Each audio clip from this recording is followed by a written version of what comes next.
menyampaikan pantun. Pak izin memanjat buah salam. Buah mangga banyak yang jatuh. Izinkan saya mengucapkan salam. Assalamualaikum warahmatullahi wabarakatuh. Waalaikumsalam warahmatullahi wabarakatuh. Yang terhormat Bapak Kepala Sekolah SDN Cikande 1, yang terhormat Bapak Ibu Dewan Guru SDN Cikande 1 yang menjadi peserta diseminasi budaya positif. Alhamdulillahirabbil alamin wa bihi nasta'inu ala umuri dunya waddin. Wassalatu wassalamu ala asyrofil anbiya wal mursalin wa ala alihi wa sahbihi ajma'in. Rabbi syrah li sadri wa yassir li amri wahlul 'uqdatam min lisani yafqahu qawli.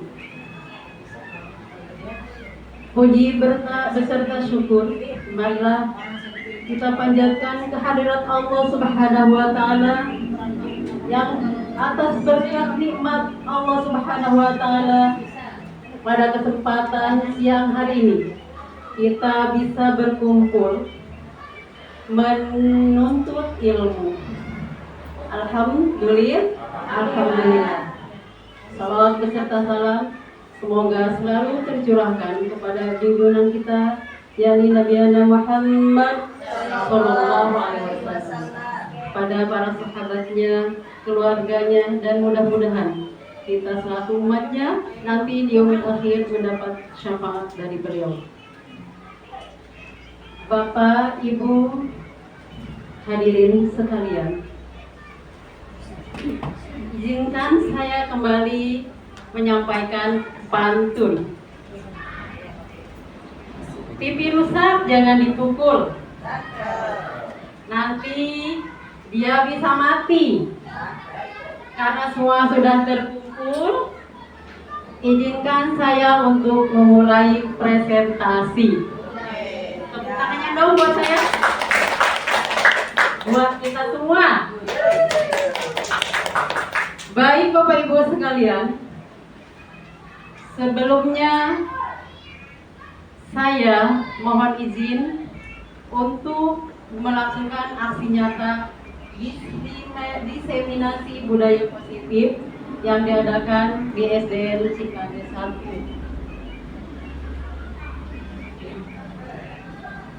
Bapak Ibu sekalian, sebelum kita melangkah ke acara selanjutnya, sebaiknya kita untuk penyemangat kita melakukan ice breaking terlebih dahulu. Ice breakingnya cukup dengan tepuk semangat. Semangat. Baik Bapak Ibu, masih semangat? Semangat. Next Pak Gusti.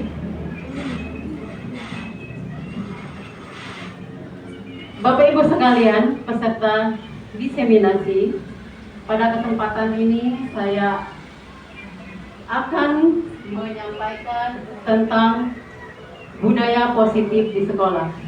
Di antaranya konsep-konsep inti budaya positif yaitu disiplin positif, kebutuhan dasar manusia, segitiga restitusi, motivasi perilaku manusia, posisi kontrol seorang guru, dan yang terakhir keyakinan sekolah atau keyakinan kelas. Next, sebelum saya menyampaikan materi, ada pertanyaan pemantik. Mungkin ada yang mau membacakan pertanyaan pemantiknya? Belisa mungkin, silakan.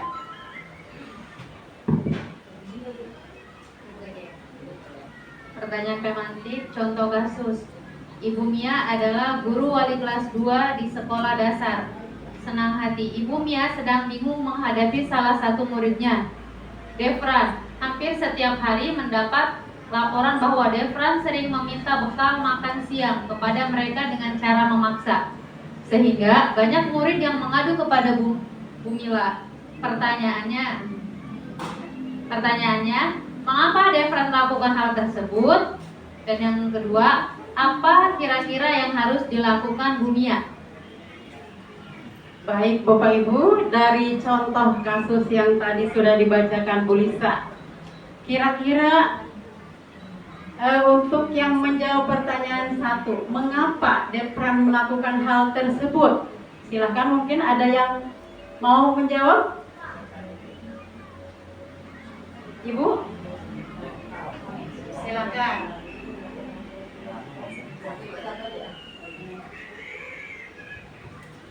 Mengapa Devran melakukan hal tersebut? Karena kan setiap itu dia suka meminta bekal siang. Maksudnya bekal siang itu kepada orang tuanya, kepada teman-temannya, cara maksa. Mungkin Devran itu di rumahnya belum dikasih sarapan atau nggak dikasih jajan, atau memang dia orangnya agak lapar terus ya, lapar terus. Jadi bekal sedikitnya kayaknya merangsang minta ke teman-temannya. Itu aja. Terima kasih. Ya. Baik, terima kasih. Mungkin dari yang lain ada yang mau menambahkan? Kemudian, mengapa Devran melakukan hal tersebut? Pertama, mungkin kedua orang tua Devran itu bekerja, jadi Devran itu kurang perhatian. Jadi dari rumah belum dikasih sarapan, seperti tadi Koko bilang.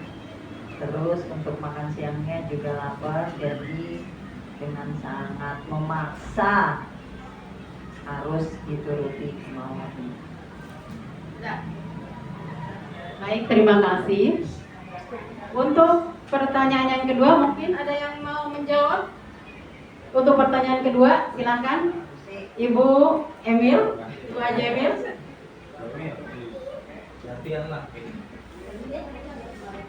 Ya.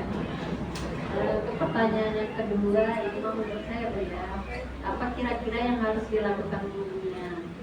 Kan Bumia sudah dapat istilahnya udah dapat pengaduan dari teman-temannya ya. Nah, menurut saya Bumia panggil Devrannya, kemudian cara dari hati ke hati.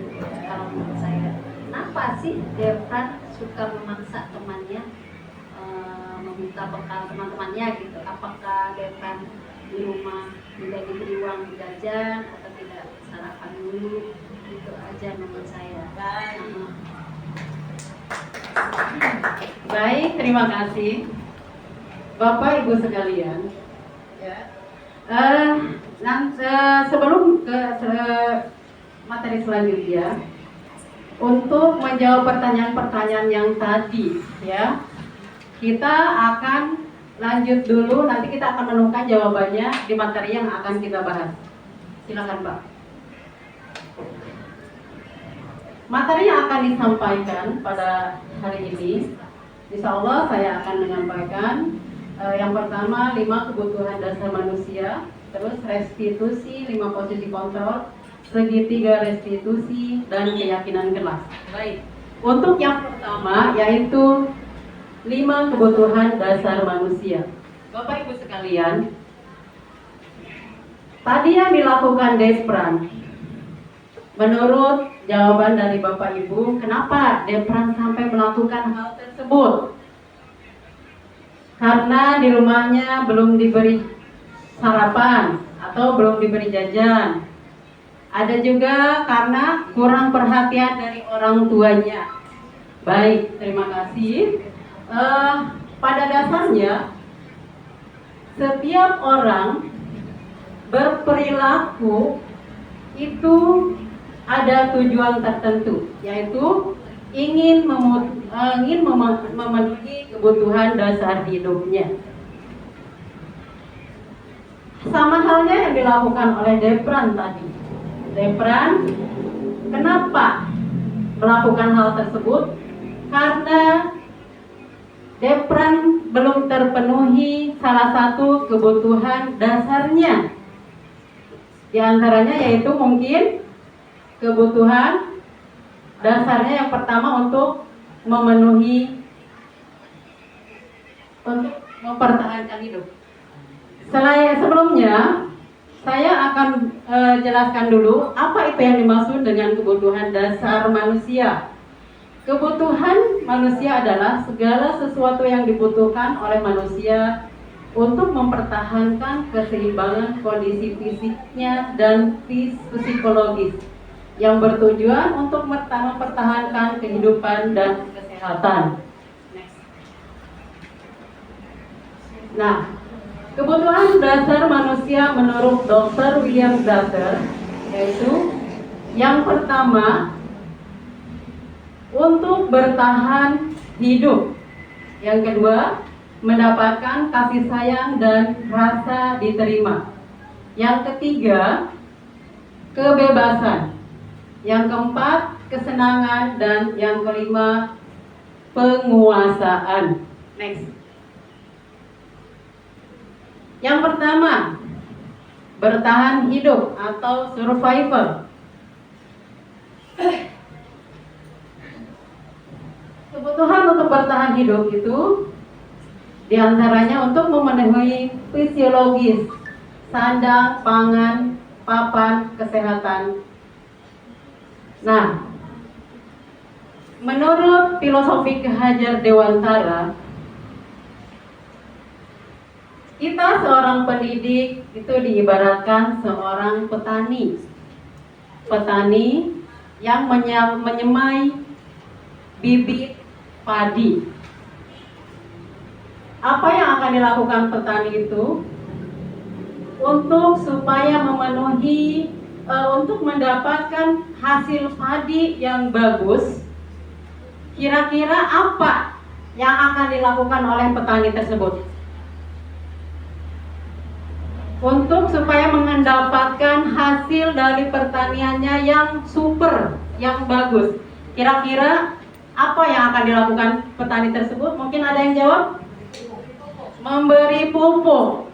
Selain itu, menyiramnya, merawat dengan cara menyiramnya setiap hari. Selanjutnya mungkin ada lagi? Mendapatkan sinar matahari, ya. Nah, begitupun kita sebagai pendidik untuk mengetahui kebutuhan dasar anak didik kita, kita harus tahu dulu kebutuhan dasar apa yang harus terpenuhi dari perilaku anak tersebut. Contohnya tadi, anak yang bernama Depran, dia melakukan selalu meminta makanan terhadap temannya dengan cara memaksa.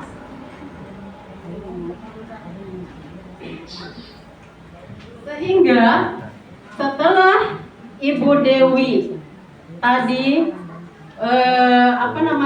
memanggilnya, ya, yang disampaikan oleh Bu Haji Emil, ketika kita dalam posisi Ibu Dewi untuk menghadapi atau untuk mendisiplinkan Depran tersebut, Ibu Dewi memanggilnya dan berbicara, menanyakan kenapa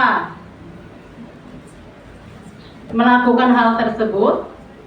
Ternyata Depran tersebut betul pagi-paginya belum diberi sarapan dan tidak diberikan uang jajan oleh orang tuanya. Nah, dari situ kita sudah mengetahui, oh ternyata kebutuhan dasar anak yang bernama Depran tadi itu yang belum terpenuhinya adalah kebutuhan untuk makan. Dan di sini termasuk makan itu termasuk ke sandang, ya. Berarti Depran tersebut belum terpenuhi kebutuhan hidupnya atau survivalnya. Paham Bapak Ibu sampai di sini? Nah, selain sandang, kebutuhan hidup yang harus terpenuhi itu tadi kebutuhan hidup pangan, ya, bukan sandang. Selain pangan, kita harus terpenuhi juga sandang, yaitu tempat tinggal. Pakaian, papan, tempat tinggal. Dan selain itu juga kebutuhan kesehatan, yaitu termasuk kebutuhan fisiologis. Nah, selain kebutuhan fisiologis, ada juga kebutuhan biologis, rasa aman. Nah, kebutuhan rasa aman. Mungkin rasa aman ini dibutuhkan oleh anak-anak yang melaporkan kepada Ibu Dewi karena mereka sudah tidak merasa nyaman ya, sudah diresahkan oleh perilaku Depran. Ternyata teman-temannya juga masih membutuhkan rasa aman. Baik, next. Baik Bapak Ibu sekalian, yang kedua, kebutuhan dasar manusia yang harus terpenuhi yaitu kasih sayang dan rasa diterima. Bapak Ibu sekalian, seorang dewasa pun ternyata memerlukan kasih sayang, betul? Dari siapa? Dari suami untuk ibu-ibu, untuk bapak-bapaknya dari istri, pokoknya dari keluarga. Bagaimana seandainya kasih sayang itu kita tidak terpenuhi? Apa yang akan kita rasakan apabila kasih sayang tidak terpenuhi atau kebutuhan akan kasih sayang tidak terpenuhi? Kira-kira hidup kita terasa bagaimana? Sedih, hampa, terasa hampa, ya. Hidup segan, mati tak mau. Nah itu, ya. Makanya kenapa pentingnya kebutuhan dasar yang ini harus kita penuhi, karena akan berdampak sekali terhadap keseharian dan aktivitas bahkan kehidupan kita. Rasa kasih sayang diantaranya memberi dan menerima kasih sayang.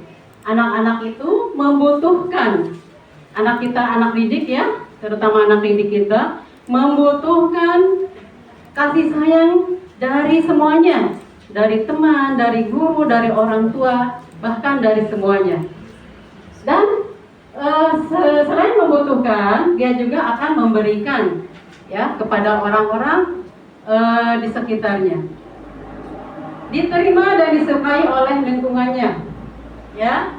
Dengan diterima dan disukai oleh lingkungannya, maka kita atau anak-anak kita akan merasa terpenuhi kasih sayangnya. Selain itu, keinginan untuk tetap terhubung dengan orang lain. Nah, ketika kebutuhan kasih sayang dan rasa diterima ini sudah terpenuhi, anak tersebut akan bisa berinteraksi dengan teman-temannya, akan bersosialisasi, ya. Atau mungkin Bapak Ibu pernah menemukan kasus anak-anak kita di kelas, ada yang suka menyendiri, murung sendiri, tidak berinteraksi sosial dengan teman-temannya. Mungkin ada yang mengalami kasus seperti itu? Ada, pasti ada semuanya. Pasti semuanya mengalami. Nah, kira-kira apa yang harus kita lakukan? Kita sebagai seorang guru nih, melakukan pendekatan, menanya, ya tadi melakukan pendekatan. Nah, setelah melakukan pendekatan, kita paham ternyata anak ini belum terpenuhi kebutuhan kasih sayang dan diterimanya, ya, yang diterima. Next, yang ketiga, kebutuhan penguasaan atau power. Penguasaan atau power, ya, atau kekuatan itu pengakuan atas kemampuan. Biasanya anak yang belum terpenuhi kebutuhan penguasaannya di kelas, walaupun kita minta, walaupun tidak ditanya, dia akan berkata, "Bu, saya menjadi ketua kelas ya Bu ya. Bu, saya akan melakukan ini ya." Nah, dari situ dia akan ingin diakui bahwa saya mampu loh. Ingin diakui dia dari situ. Karena belum terpenuhinya kebutuhan penguasaannya. Dia ingin diakui bahwa saya mampu, saya bisa menjadi ketua kelas, saya mampu atau melakukan itu. Terus selanjutnya bisa membuat pencapaian. Di kelas mungkin anak ada yang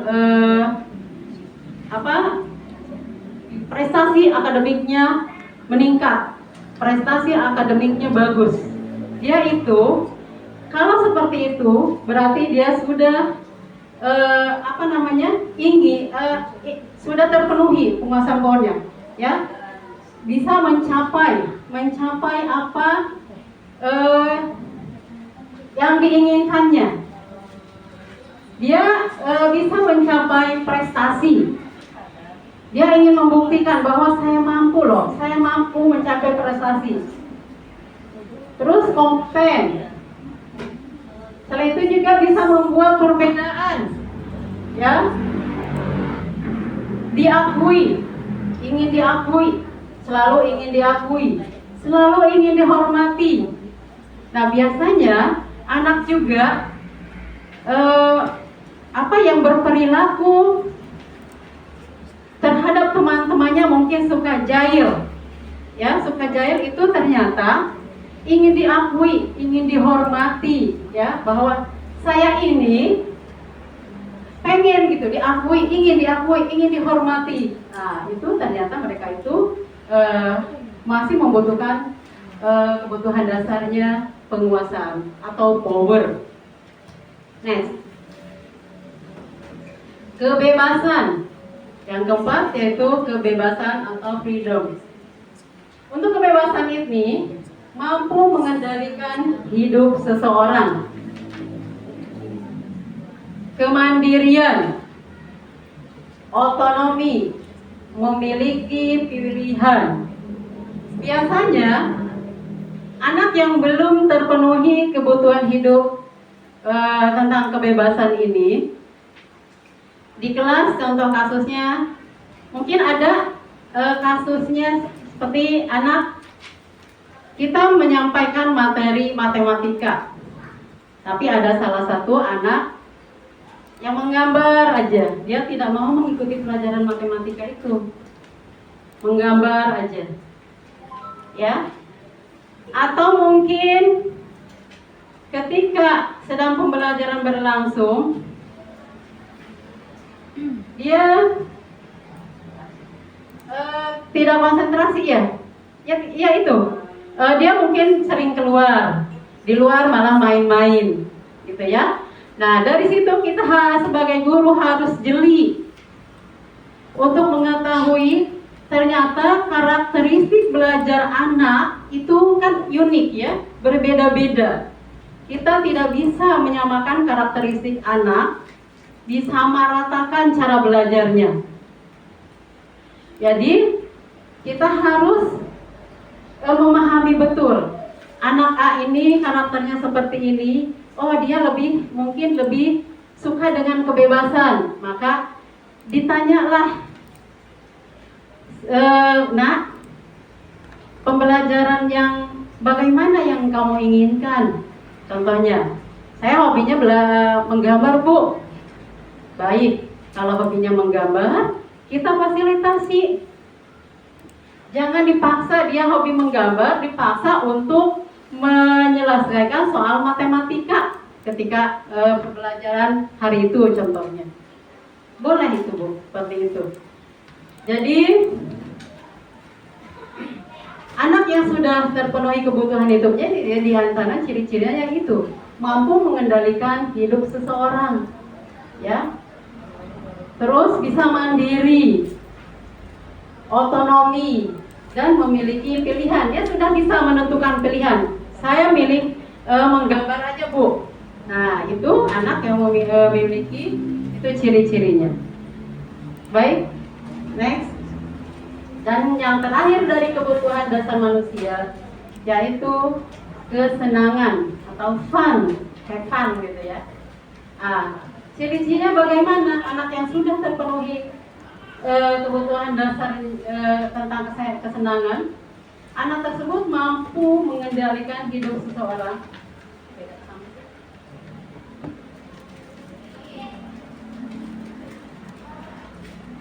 Untuk kesenangan itu, ya anak lebih memilih dia belajar senang, ya happy, tidak mau diintimidasi. Dia lebih memilih kesenangan. Contoh gini, ada seorang ketika seorang guru TK sedang mengajar, ketika ada salah seorang muridnya yang tidak mau mengikuti arahan gurunya. Dia hobinya lari-lari, keliling ya. Akhirnya otomatis kan gurunya ikut juga berlari-lari mengejar anak tersebut untuk berkeliling. Kata anak tersebut, "Hore, aku suka dikejar-kejar oleh bu guru. Aku senang dikejar-kejar bu guru. Ayo bu guru, lari lagi bu guru." Nah, itu anak akan merasa senang seperti itu. Artinya anak tersebut dia sudah terpenuhi kebutuhan rasa senangnya, ya. Jadi untuk semua perilaku pasti didasari perilaku seseorang itu pasti akan didasari oleh terpenuhinya kebutuhan dasar tersebut. Next. Nah, selanjutnya untuk melangkah ke materi selanjutnya, ice breaking kembali. Mungkin ada yang mau bernyanyi? Ada yang? Baik, untuk ice breaking kali ini kita lakukan tepuk dang ding dong. 1, 2, 3.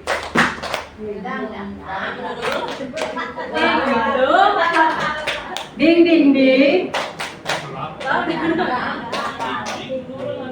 Baik, ulangi. Tepuk dang ding dong.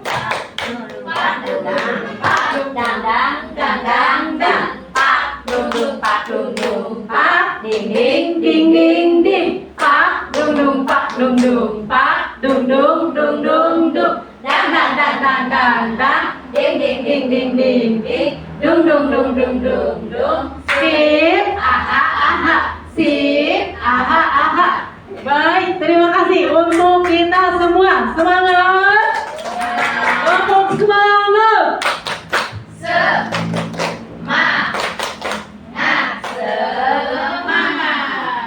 Baik Bapak Ibu, beli sayur dalam gerobak. Sayur dimasak untuk kerabat. Ayah guru teruslah bergerak agar hidup kita semakin bermartabat. Tepuk tangan. Baik, masih semangat. Masih semangat Bapak Ibu? Oke, kita lanjut ke materi selanjutnya, yaitu motivasi perilaku manusia. Motivasi perilaku manusia itu diantaranya, kenapa manusia itu melakukan tindakan itu, yaitu mungkin ada motivasinya. Ada motivasi yang datangnya dari luar atau disebut dengan eksternal, dan motivasi yang datangnya dari dalam, internal atau intrinsik, ada ekstrinsik. Untuk mengetahui apakah motivasi itu berupa ekstrinsik atau intrinsik, mari kita melihat. Motivasi itu didasari, perilaku manusia itu bisa didasari yang pertama untuk menghindari ketidaknyamanan. Kira-kira untuk menghindari ketidaknyamanan itu masuknya ke motivasi yang mana? Ekstrinsik apa intrinsik? Dari dalam atau dari luar?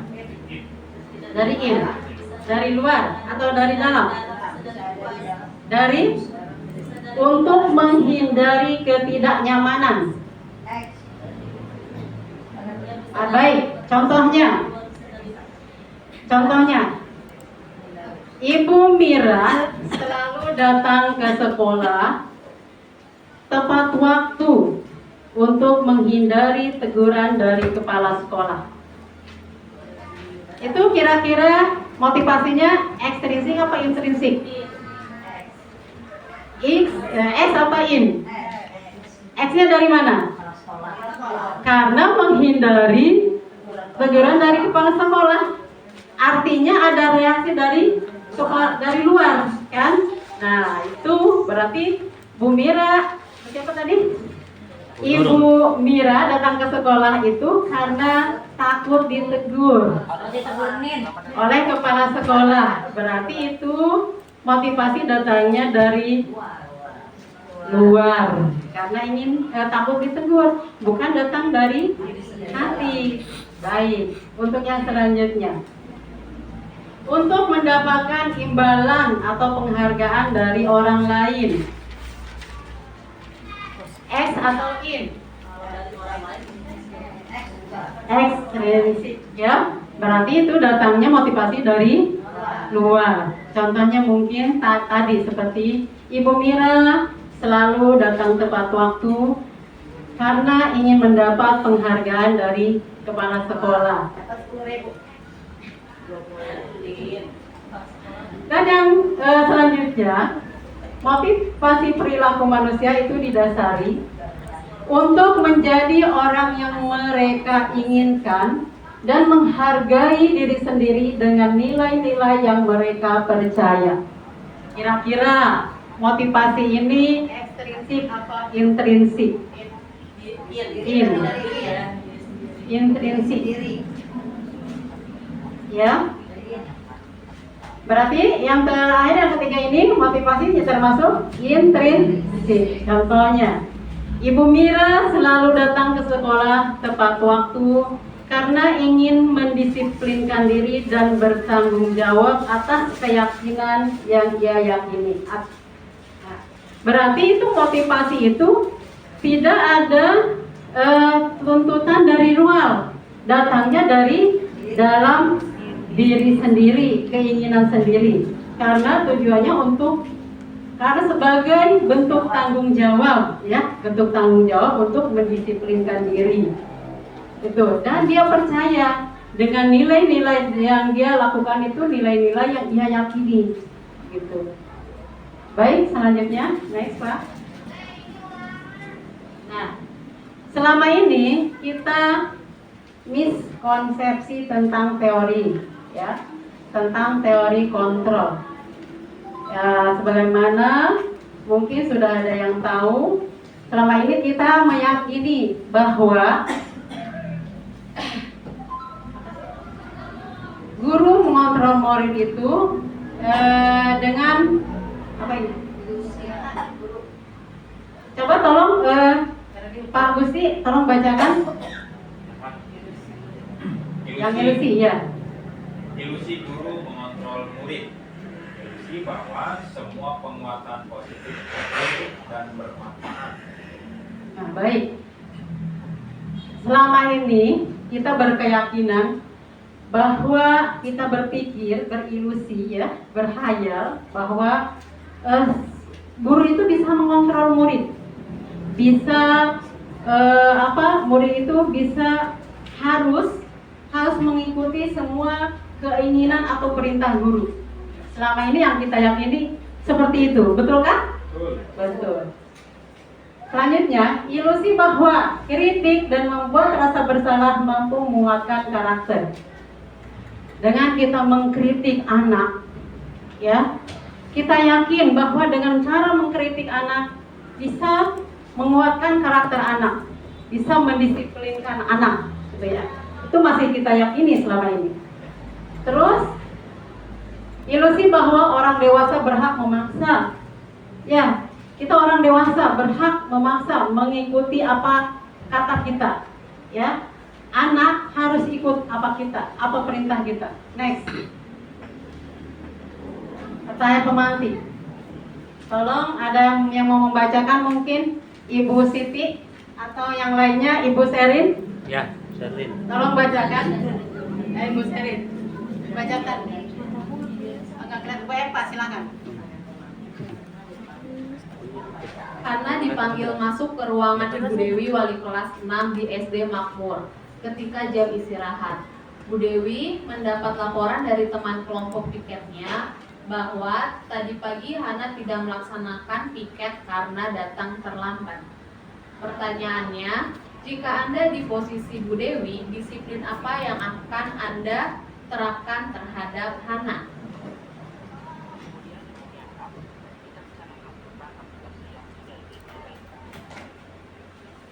Baik, terima kasih Bu Eva. Mungkin ada yang mau menjawab pertanyaannya? Ada yang berkenan menjawab pertanyaannya? Bu Ros?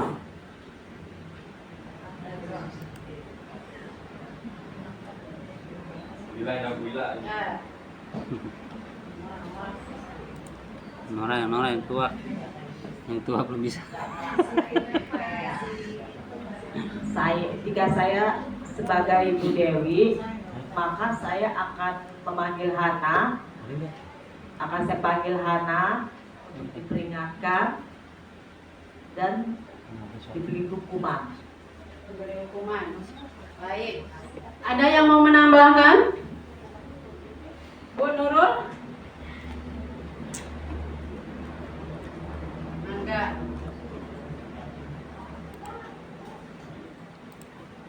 Posisi jika sebagai Bu Dewi ya, kemungkinan yang akan saya lakukan ya, pertama kita tanya dulu ya, kenapa anak itu ketika kita mendapat laporan kita nggak semena-mena langsung menelan mentah-mentah laporan dari anak. Kemungkinan kita tanya dulu dia sebabnya kenapa kemarin nggak piket, gitu kan? Apa mungkin ada keperluan yang mendesak? Apa? Ya kita cari dulu sebabnya lah. Ya, jika memang sebabnya karena tidak tanggung jawab gitu, berarti kita kembali ke kesepakatan kelasnya. Biasanya kan di awal itu kita membuat kesepakatan kelas kan, ketika nanti yang berhubungan dengan piket, jika anak yang tidak melaksanakan piket, apa kesepakatannya, hukumannya. Mungkin hukumannya disesuaikan dengan kesepakatan yang sebelumnya dibuat bersama anak-anak di dalam kelas kita. Mungkin seperti itu. Terima kasih. Baik. Bu Eva, konten.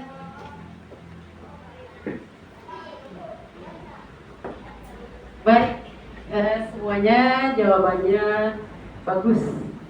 Yang disampaikan oleh Ibu Rosita, memanggilnya dan menghukumnya, sama oleh Bu Nurul, ya dipanggil dulu. Kita tidak langsung percaya gitu ya, apa penyebabnya, apakah betul laporan itu, gitu ya.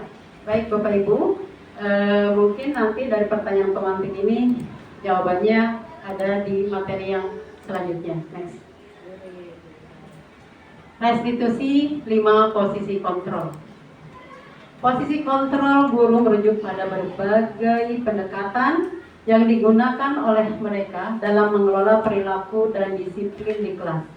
Setiap posisi akan memberikan dampak yang signifikan pada proses pembelajaran dan perkembangan siswa. Next. Restitusi 5 posisi kontrol, yaitu diantaranya ada penghukum, yang kedua pembuat rasa bersalah, yang ketiga pemantau sebagai teman, dan manajer. Next. Baik, pada posisi yang pertama yaitu posisi penghukum. Pada posisi ini,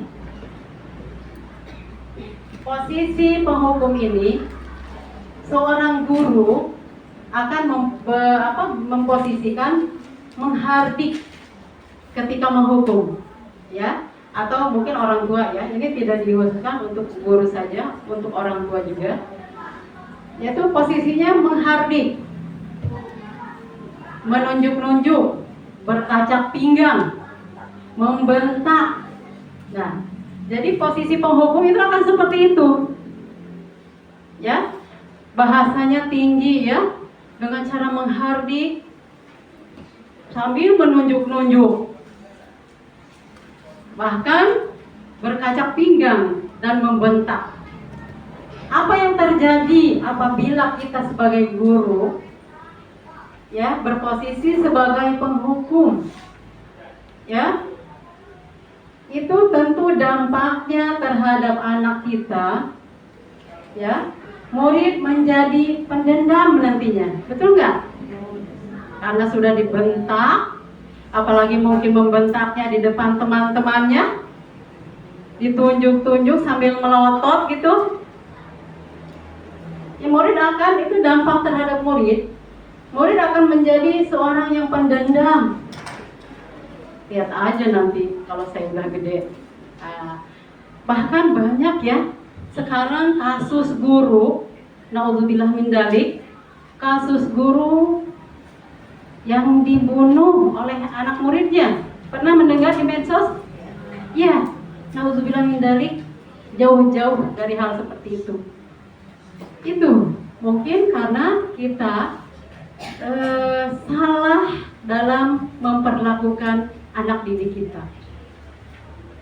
Memang tidak ada yang salah, tidak ada yang salah sih kita menggunakan hukuman.